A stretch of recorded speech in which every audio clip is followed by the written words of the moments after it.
so well. You may not be able to control your birth itself. Physiology is going to do what it's going to do, and your baby is going to baby and do what they're going to do. You still have so much control over the choices that you make and being able to stack the cards in your favor, as we say, to have a better experience. Welcome to the Birth Education Center podcast, hosted by myself, Care Messer, an entrepreneur, birth educator, and doula. My team and I want to help you discover your options in birth and postpartum, how to find your voice, and how to use that voice to navigate our maternal healthcare system. You and your baby are not just a number. This information includes doulas too. Now let's get started. Today we're back with another birth educator, birth tips, birth series, all of that kind of thing with Maggie. And Maggie used to be one of our students like 9 years ago, like a long time ago, and then moved out of California and went to Montana, which all power to. She's got 3 horses staring at her outside of her window right now and has beautiful acreage around her. She also has snow, and I don't have to worry about that. Welcome, Maggie. Thank you, Care. It's so nice to be here with you.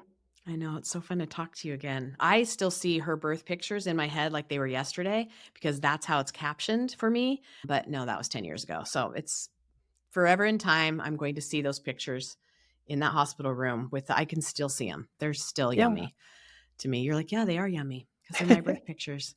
So let's start with, give us a little background, Maggie, of just your birth experiences that kind of swayed you into even more of the personal training for women getting their bodies back and pre-birth and all that kind of stuff.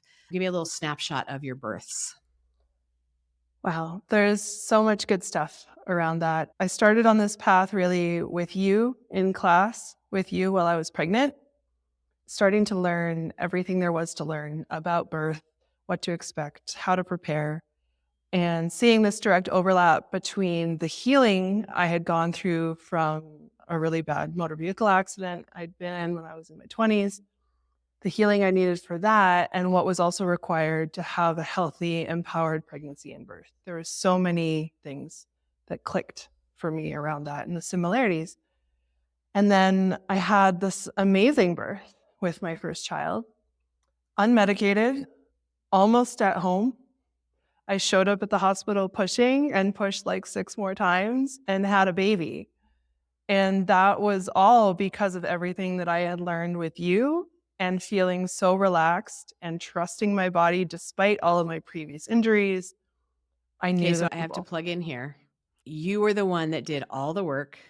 You not only took the hypnobirthing series, you took the hospital birth series, you took newborn care, you took breastfeeding, you memorized, you sucked up to all the teachers and got all their insights, you hired a doula, and you're still working on your own personal stuff, and your husband and you were working together through all of that. So yeah, you got some information from us, but you did above and beyond work and became one of the biggest cheerleaders to tell everybody, hey, you need to prepare. And this is what I learned. And it was fantastic. And it was freaking fantastic.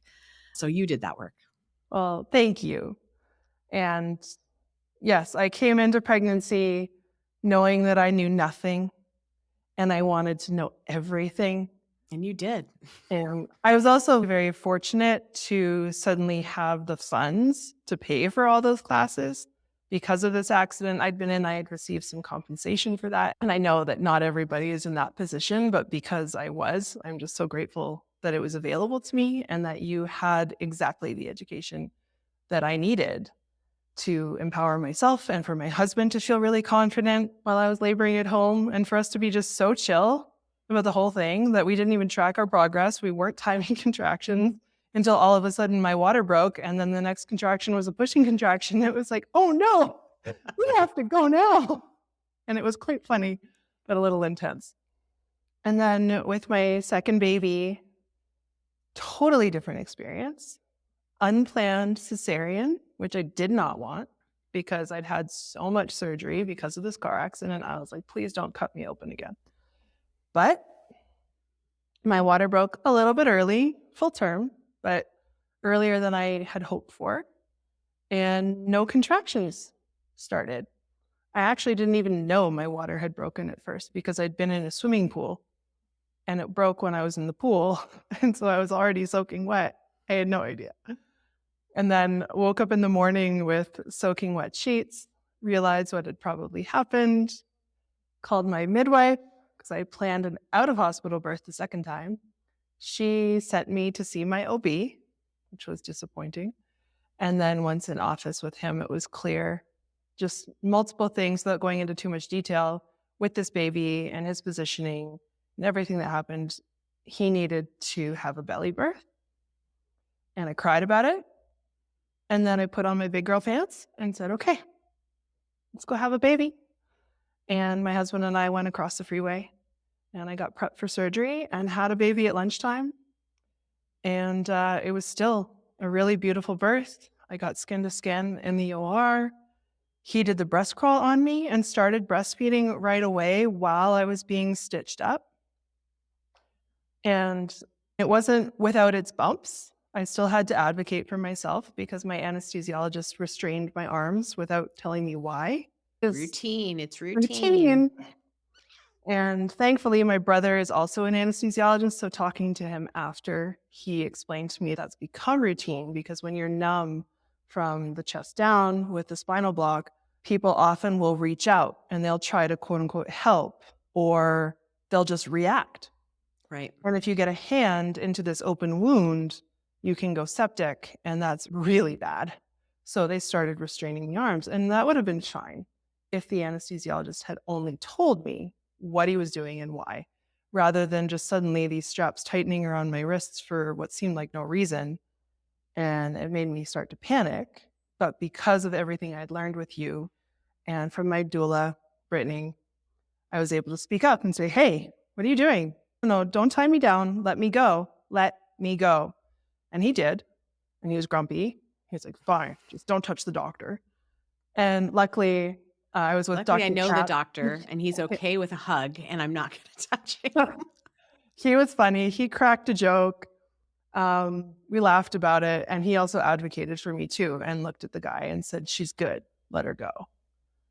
And so I was good. I kept my hands to myself during the surgery. And then as soon as my baby was placed on my chest after he was born, I was able to interact with him and hold him rather than having my arms out in a T. Could have gone badly, could have been scary, but knowing what I knew from all of my education with you and just being able to stick up for myself, still totally different birth, very medicalized, totally beautiful and amazing. And I love both of my births for totally different reasons. Yeah. And sometimes babies have to come out that way. Yeah. And sometimes that's how moms choose for them to come out that way. And it doesn't mean it has to be horrible. It's a conscious effort to being heard, getting your needs met, and enjoying the birth experience, whatever that means for you. Yeah. And just looking back on the birth, I've thought, could I have tried for a trial of labor? Yeah, I could have. But I fully believe in my gut that I made the right choice for that baby on that day. And that was just what he needed. It was just his positioning, my level of amniotic fluid, his head position, all these things stacked up one on top of the other. Okay, this is the birth that he's chosen, and this is how he needs to come out, and that is totally okay. Yep. And I had an amazing doctor to do the surgery. So. And I'll conquer one of those fears of I don't want surgery again. Yeah. Thanks, buddy. Appreciate that. But yeah, I was able to have another medical experience that wasn't related to trauma, that wasn't terrible. And so that healed something in me as well, which I really needed. And I didn't know that I needed. Yeah, so good. So good. So tell our listeners what is going on in Bozeman, Montana. What is the birth temperature like up there? Bozeman is an amazing place, a beautiful place. And it's a small city with kind of a small town vibe. And so we have one hospital. About a half an hour away in the neighboring town of Livingston, we have another hospital. And both have labor and delivery units. Here in Bozeman, there is a birth center in the hospital with certified nurse midwives. And then in the surrounding community, we have several fantastic home birth midwives, but can probably count them on one hand. There's not that many. And then we also have an out-of-hospital birth center with a handful of midwives, and that's it. Okay, But that's pretty good for your whole state has 1,000,000 people. My city has more than 1,000,000 people. So that's pretty good for Bozeman to have a birth center, out of hospital midwives, as well as labor and delivery units at 2 hospitals a half hour away. That's pretty good for the yeah, country. it seems to be enough. That's what we want. And not only do you teach Birth Smarter classes, but you also do a lot of pelvic floor rehab and strengthening, both after babies and before babies. So, can you tell me a little bit about that business? Because I want to talk a little bit about pelvic floor in a second. Yeah, I'll be clear in that I am not a pelvic floor physical therapist, but what I do is a blend between traditional fitness and women's health PT as like a foundation. So I coach corrective exercise, which really helps people get in tune with their own bodies, feel the right muscles working, understanding why we're strengthening this muscle versus another, why they want to feel it this way versus another way, incorporating a lot of breath work to really facilitate healthy core and pelvic floor range of motion. And because a tight muscle is not a strong muscle, a tight muscle is a weak muscle, and it does not function the way that we need it to.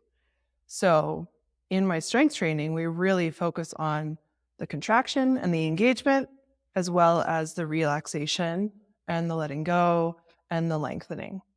That Or, right there is the key because I find that my hardcore fitness people or my instructors or whatever, or I've taught yoga since I was 1 years old, whatever, their pelvic floors are so tight that nothing's going to get through those. Like they are so tight and they aren't used to the relaxed part because they are so amped on the tightening, strengthening, whatever. But you're right. You have to have the balance of release and you want your pelvic floor to be like healthy, like a trampoline instead of rock solid. Nothing's moving through here. 100%. And I've seen on an MRI, like a healthy pelvic floor in a living person is slightly domed. And when you exhale, it flattens because it receives the pressure of that inhale. And as you exhale, it rises back up. And if you're holding tension in your pelvic floor, it's going to be up all the time and not have a lot of give and not have a lot of motion. And that can lead to things like incontinence and pelvic pain and difficulty giving birth because the baby can't descend if the pelvic floor muscles are high and tight and holding that baby up. And I recently had a client who had a 72-hour labor and she was supported all the way through. And she had this amazing vaginal birth. And it was a really positive experience because she had the care and support that she needed to get through that. But she had a history of ballet and opera singing, both of those Whoa. things that really create a lot of tension in the pelvic floor because, as you know, there's a lot of relationship between the pelvic floor muscles and our vocal cords and the glottis. And so when we make high-pitched noises, it tends to get the pelvic floor to contract and lift.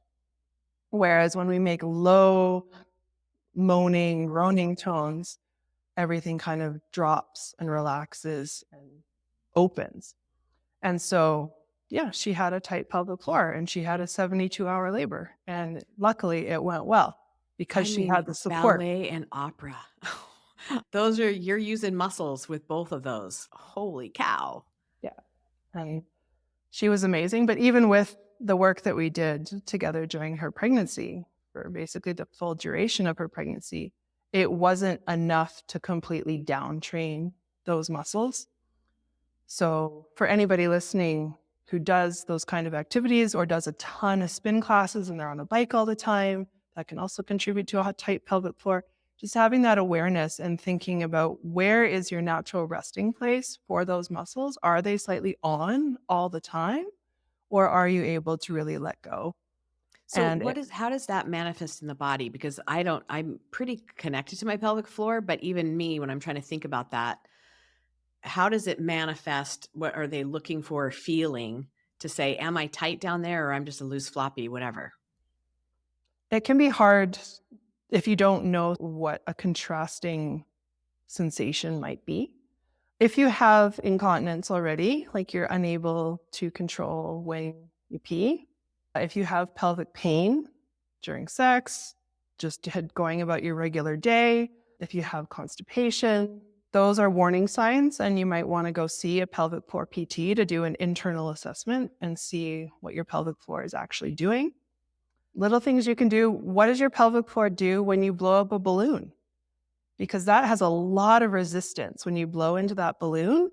Just notice what your pelvic floor does when you blow into the balloon and you create that pressure inside of your core because you're Like, are blowing you really hard. peeing? Yeah, your core is going to tighten and there's going to be increased pressure down on your pelvic floor. What does your pelvic floor do? Does it drop? Does it receive that pressure? Does it tighten and resist against that pressure?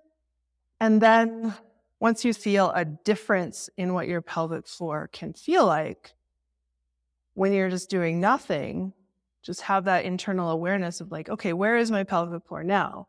Did it relax fully? Does That's it so feel funny kind because of I just off? did that.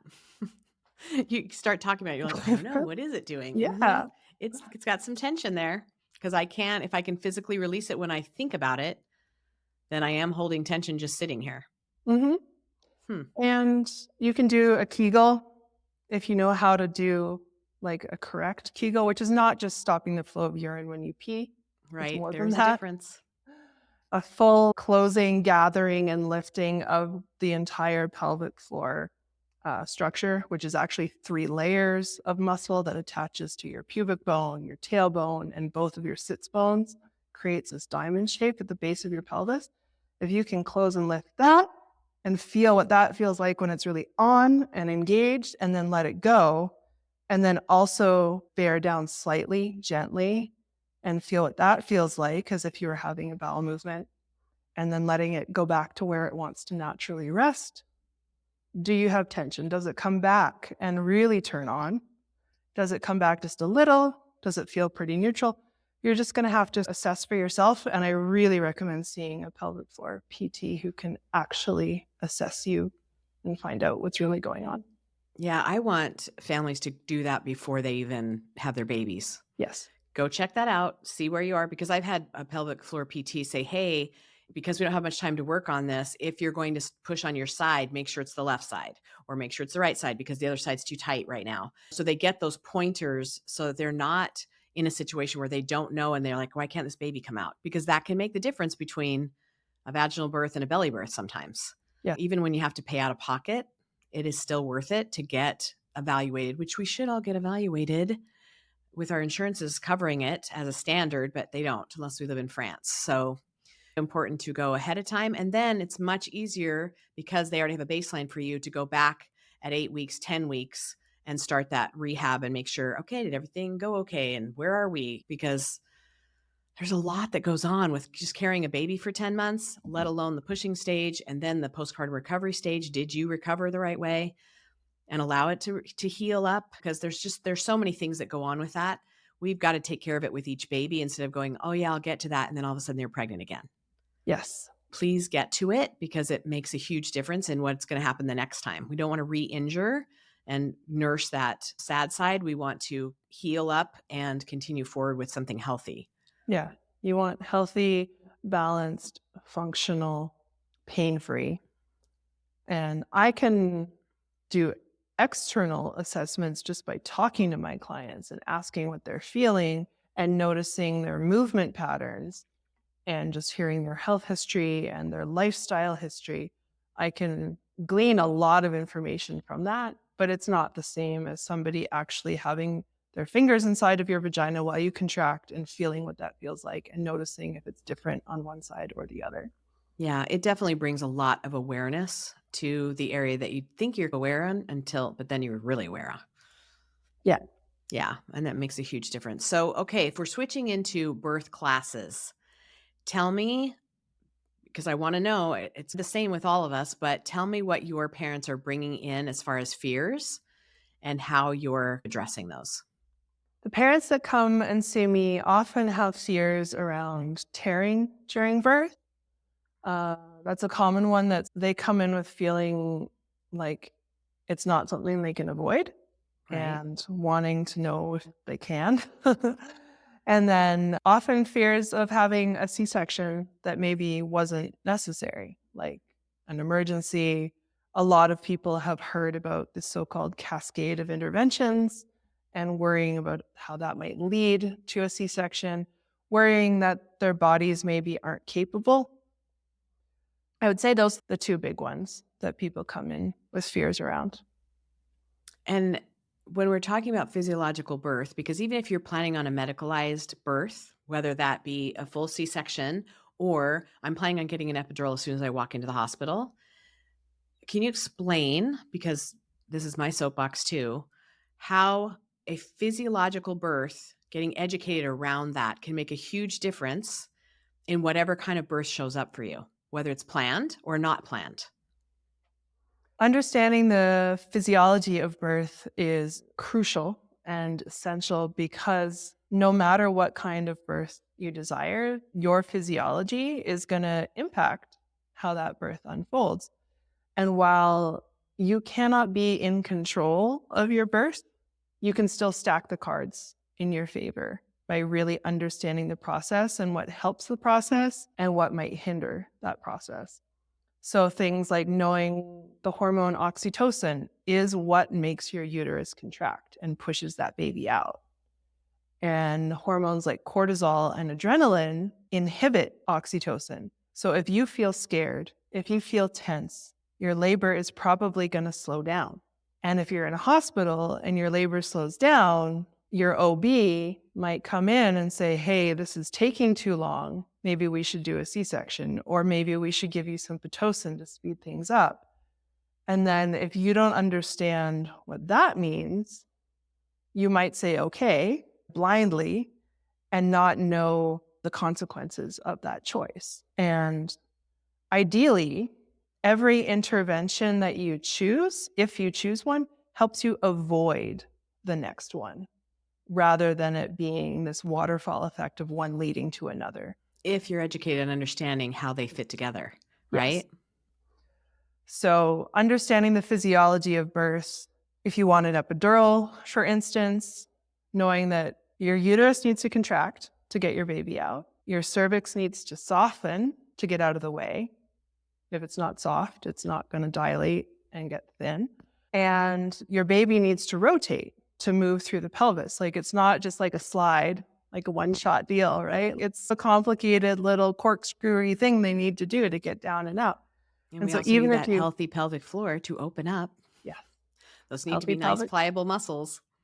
pelvic floor needs to get out of the way, and your baby needs to be able to descend and rotate. And in order for that to happen, as you always used to say, you need to stay upright and mobile as much as possible, or just have movement. So even if you have an epidural and you're in the bed and you can't maybe stand up, how can you still facilitate movement in your body to help your baby move through the pelvis to be born?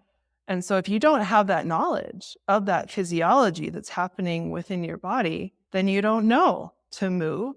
You don't know that baby needs to put pressure on the cervix to produce prostaglandins, which soften the cervix, which creates the production of oxytocin. And there's this whole loop. If you don't know those things, you can't do the things that help facilitate that physiological birth. And you don't know when to say no to a care provider that's maybe pushing an intervention that's not going to support your birth process. Well, and when I've been to hospital birth classes, the hormone loop isn't there, right? It's kind of here's what to expect with a birth, here's what happens, but it's not a detailed understanding, a full grasp when you're sitting in that room pregnant of, oh, the more gushy I feel, the safer I feel, the more warm I feel, blah, blah, blah. That keeps those hormones going. How am I going to use those hormones to my advantage in early labor at home? For one, so I don't show up at 1 centimeter and they don't give me an epidural yet. Two, stay home longer because I'm more comfortable with my dogs, eating my own peanut butter and apple toast, whatever it is, because that keeps me in that oxytocin hormone loop. And then going to the hospital when I'm ready to go, but not be fearful about dun dun dun, what are they going to do to me? Right. Because there's that balance of understanding how to build a team and go into your birth experience without fear because you understand everything as much as you need to, and you have the right support, and you walk in, how do I make this all work for my baby's birthday? join the team because this is going to be an awesome experience. That is a different kind of birth, whether it's vaginal, medicated, unmedicated, belly birth, does not matter. If you can wrap your head around that part from good education, not piecing it together on YouTube, because that is almost impossible to do, you're going to have a better birth experience. 100%. And even with a surgical birth, in my birth experience, I didn't labor at all. I never had a contraction, but a lot of people do. And still facilitating that physiological process of allowing those contractions to happen, making sure that your body is flooded with oxytocin, so the baby is flooded with oxytocin. That's going to improve the experience for both of you. They're going to get squeezed and they might not come all the way through the birth canal, but that's going to help their development and how they come into this world, because all of these physiological processes have a purpose. They're not just random things that happen. Like, it's all part of a very well-designed system that brings life onto this planet. I know we've lost so much information about that. And I think this is all of our struggles in educator. How do we get them to come into classes at all? And how do we get them to come in early? Because the number one thing that they don't come in for, and I've talked to, I don't know, hundreds of people at this point, I'm scared, I don't want to know anything about it. And that fear can still inhibit your baby coming out because you're flooding your body with cortisol and nothing's working, right? Because of that hormonal balance. And you actually might end up with more fear and more negative recovery if you haven't gotten the education and understand what's actually physically going on in your body and how to speak up for what you need in that moment. Because when you're a deer in headlights, it's a totally different ballgame of I don't know what I need, but I need something, because you're at high alert. And that's hard even for your providers to meet the need. And it might not be met the way it normally could have been if you were able to articulate what you actually needed, because you knew what was going on in your body at that moment. And you also know what your filters are and why XYZ scared you and how to, I just need that person out of the room, but you don't even know how to ask for that. God, Yeah. there's so much Absolutely. to getting educated early. And I just had a family come into class, and the birthing person, she was about 15 weeks pregnant, like literally 5 seconds pregnant, had been trying, had thought she probably wouldn't get pregnant for quite a while. There was some issues with her partner's fertility as well. And they'd been told, oh, this isn't going to happen for a long time. And then boom, she was pregnant. And so she knew early on and was already down the rabbit hole of all the research, and very knowledgeable woman, has a PhD, and just wants to know all the things. And I love that. So she came to class at 15 She weeks. sounds like you. That's why. She came to class early, knowing that she probably wouldn't remember a lot of it, but it would help get her on the path to, what else do I need to know? What else do I need to research? She's absolutely right. And then she's also really in a fortunate position to choose her birth location pretty much wherever she wants, because she's a pilot. And so she can fly. She's thinking about Salt Lake. She's thinking about Bozeman. Wow. California is even a possibility. And So she's not going to fly in labor. She's just going to go like the week before. Or something. early. Yeah. Yeah. So she's thinking, do I really want to go like hang out in Salt Lake for 3 weeks prior to my due date? I don't know. So she's figuring that out. But because she's doing the work now, she has the time. And the opportunity. Yeah. Because of the time and being a pilot. Yeah, that's huge amount of privilege, and like she's aware of that, but like I'm so happy for her that she's able to do that. Yeah, that's fantastic. So tell me, and I don't know if it's even location specific, what are the most challenging parts of educating up there, and what are the most rewarding parts? Oh, wow. Do challenging first, I guess. Reaching the people who need this information is really hard because I'm just one person. And also the idea that a hospital birth is like a foregone conclusion. Like, that's just what you do. I've talked to a lot of people and had many clients who've chosen to birth with a midwife out of hospital, which is awesome. But there is this belief across the board that the hospital is safe or safer, and they'll take care of you. And I want to have a hospital birth just in case, even though the statistics show that a hospital birth is not safer for healthy, normal pregnancies in people. Birthing with a midwife is perfectly safe with a lot less risk of medical intervention.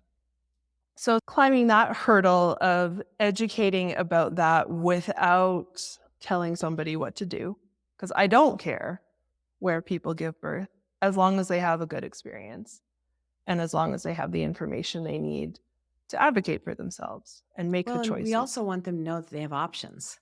Yeah. And I know that home birth is not for everyone, birthing center, not for everyone, get it. But you should know the options and why people choose it. Yeah. Because I've had several second time, third timers like, I just didn't know. No one ever told me that. And you only see hospital birth and you feel like everyone dies on the outside of the hospital. And I'm like, they die in there too, but they just didn't know what the options are. And I think I don't want anyone to have, without scaring them about statistics and all that kind of stuff, because they can do their own research and gather all that, but understanding the advocacy part and that you will need to advocate. I mean, you went to a really hippie hospital even with your second birth and still had to advocate for yourself. You had the Yep. hippiest doctor in town and still had to advocate for yourself, right? Like we're Yep. never above that. But I think we also need to figure out what our voice is, because that's how we become a parent, with a voice, Yeah. right? This isn't our moms and dads aren't going to, they're the grandparents now. They're not going to advocate for this kid. That's your stuff now. And it's much easier if you find it in pregnancy or before and then carry it through postpartum than just trying to wing it or feel like I'm still a kid. I'm supposed to Yeah. be a parent right now. Like we all have those moments. Like I'm not old enough to do this, but yeah, you're pregnant. You're old enough. I'll tell you a little story. I had a client a couple of years ago who I saw in her home. And one of the first questions I asked her when I arrived was, what do you want for your birth? What do you envision? And she told me right off the bat, if I had it my way, I would just have the baby right here. And she'd been going to the hospital and doing all of her prenatal appointments at the hospital with OBs at the hospital, but she wanted to have her baby at home. And so I said to her, like, why? Let's do that. If that's what you want, let's do that. And she's like, well, my husband, he feels better if I go to the hospital, blah, blah, blah. And I said, I hear that. And this is your labor and your birth experience and your baby's birth, and you get to decide. It's not his. And she was really like on the fence and didn't know what to do. And so I reframed it for her and I said, you would do anything for your child, right? And she was like, well, yeah, obviously. Like, so if you think about it, rather than advocating for yourself and what you want, if you were sticking up for your child and what they want and what's best for them, what would you say? And she was like, oh, that's easy. So by taking it out of like us advocating for ourselves, which often is really hard to do, even if we've done all the therapy and all the work, we all have childhood stuff where like Yep. that inner child is like, oh, I can't see it. I don't know. But then you reframe it and think about, what would I do to stick up for my baby and get them the best experience, the best care possible? What does that look like? Then suddenly something switches and it's so much easier to stick up for them than it is to stick up for ourselves. And just have the conversation, right? I had a dad a couple weeks ago who said, knowing what I know about birth, the hormonal cocktail isn't going to work if she doesn't want to be there.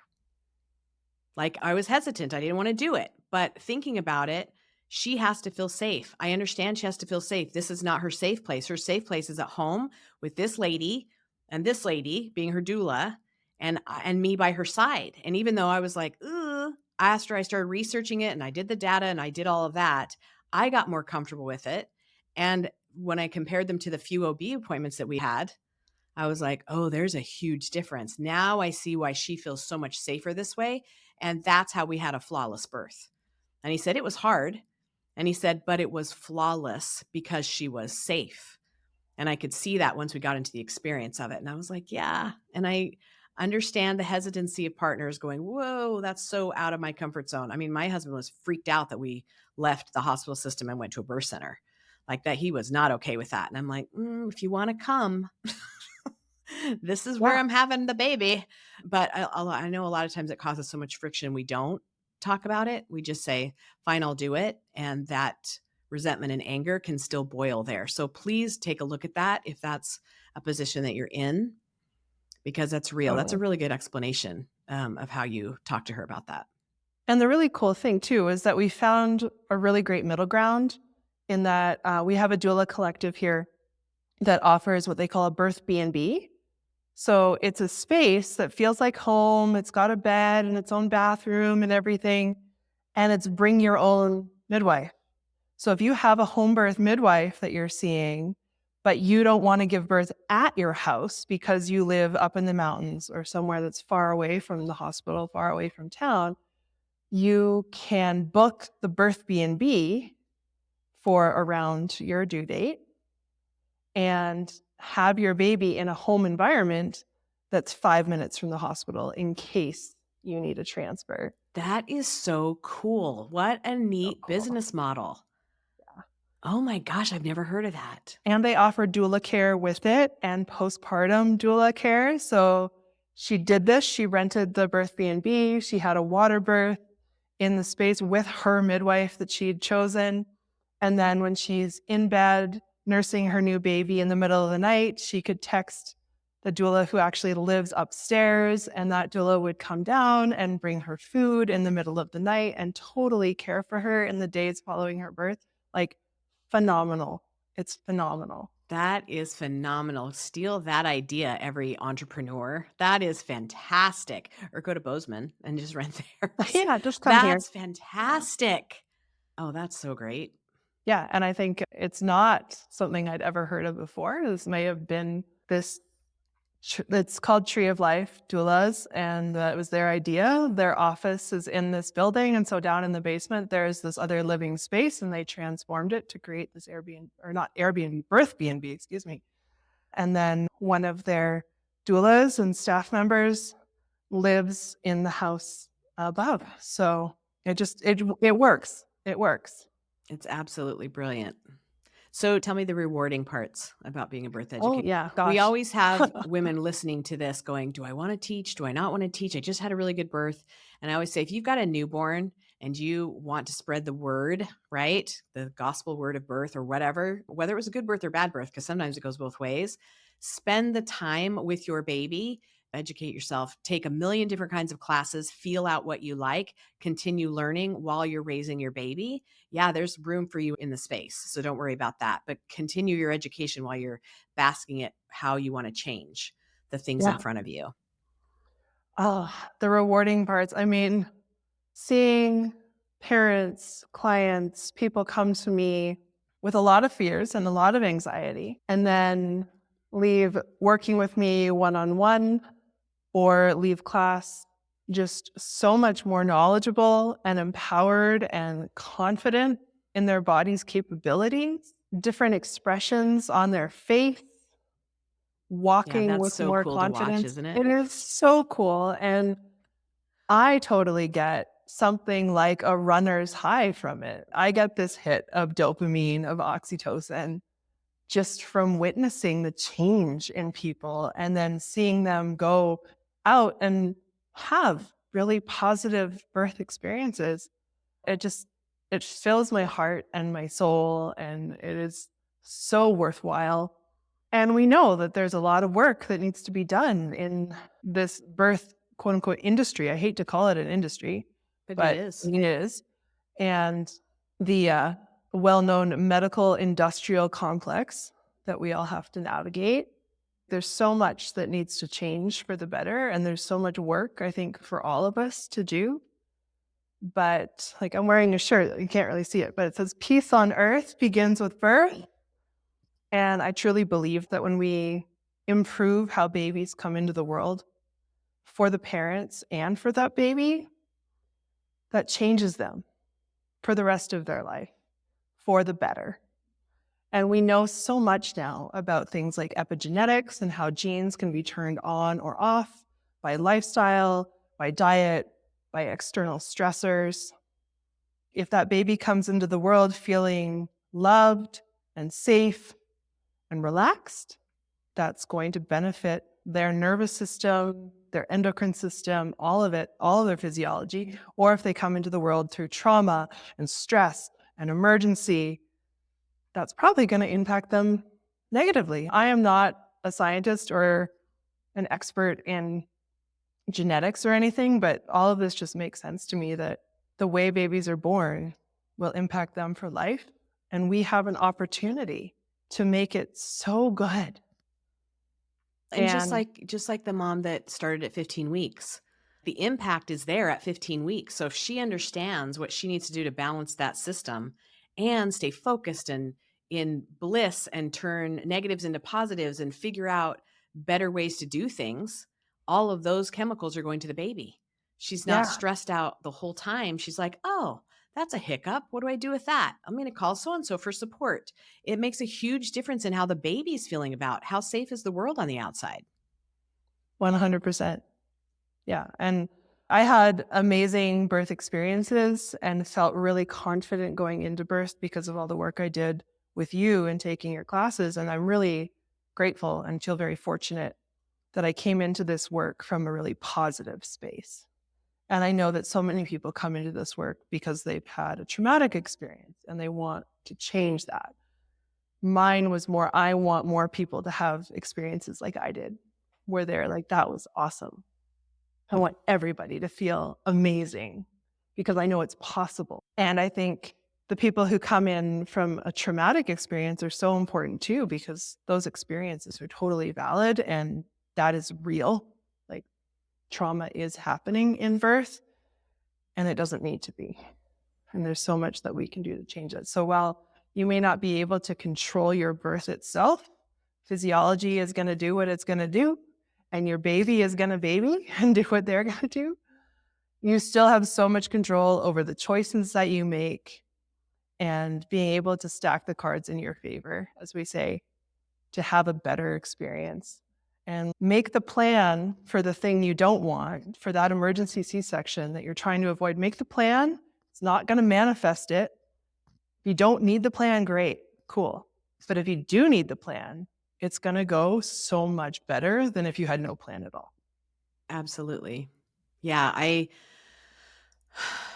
even the women that are coming in with trauma have so much to offer because they're working on their healing and they're helping other people heal and they're also preventing the same kind of situations because they can say, "Hey, here were my red flags." Like I see both sides coming in. Like I had an amazing birth experience, but I also was healing my own birth with my mother through that experience. So that's a slant that I can take. Whereas someone that comes in trauma and they're healing from that, right? They're offering a totally different. That's why I say it doesn't matter what class you take, you're going to find the right educator that meets your vibe.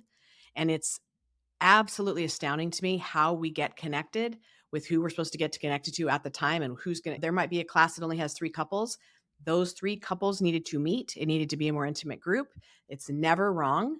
And so when you're teaching as an educator one person at a time or one couple at a time, that's exactly how it should be. So know that you're not doing enough and it's going to get better or whatever that is. You have to tell yourself, just focus on those people right in front of you because that's what they needed as much as what you need in that moment. It's always right.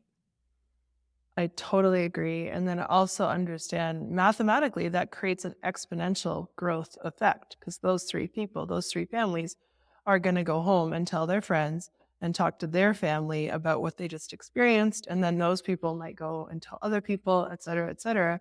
And these things grow. And I absolutely agree that you find the person that's meant for you. And it's never about, oh, I only had this many people in my class. Boo hoo. It's no, I found the exact right people who are meant to be there. And the next time it will also be the exact right people who are meant to be there for them and also for me. Say you're teaching your first class and you only get one couple. Maybe that's also exactly what you need to just get your feet under you and to practice and have that one-on-one connection with somebody so you don't feel as intimidated or as scared or whatever. Like whatever happens, it's going to be good. Yeah, I love birth education. I feel very fortunate. This is what I get to do for a living. Same.